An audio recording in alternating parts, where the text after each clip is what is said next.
Naimbagag sapa mga manong, meron na naman tayong binamanong customer kaninang maga. Makikiusa daw siya ng gupit.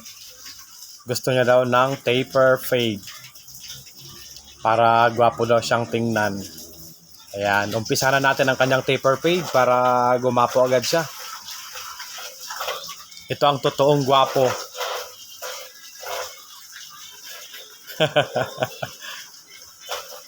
Tuloy-tuloy lang tayo sa paggugupit para mabigyan natin sila ng magandang serbisyo.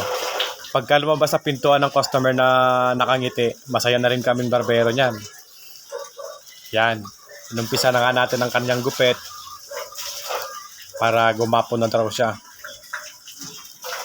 Dahan-dahan lang po tayo sa paggugupit para hindi tayo magkamali. Ayan po. Habang ginugupitan ko nga po siya, kinakausap ko rin siya kung may jowa na. Sabi niya, hindi pa raw siya ready magka-jowa. Ayan na po ang kanyang gupit, ang kinalabasan ng kanyang taper fade. Binabrush na natin.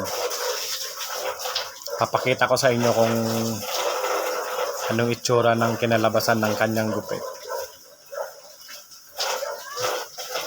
Gupitin natin yung gilid ng konti. Tanggalan din natin ng kanto para maganda siyang tingnan. Konting chop para mas pumogi siya. Pag nagugupit po ako, di ako nagbabasa ng buhok para walang daya. Yung iba dinadaya nila, binabasa, pinaflat, pagkatuyo nga. Ayan. Konting chop lang. Ayan na nga po ang kinalabasan ng kanyang taper fade. Mga manong daitan.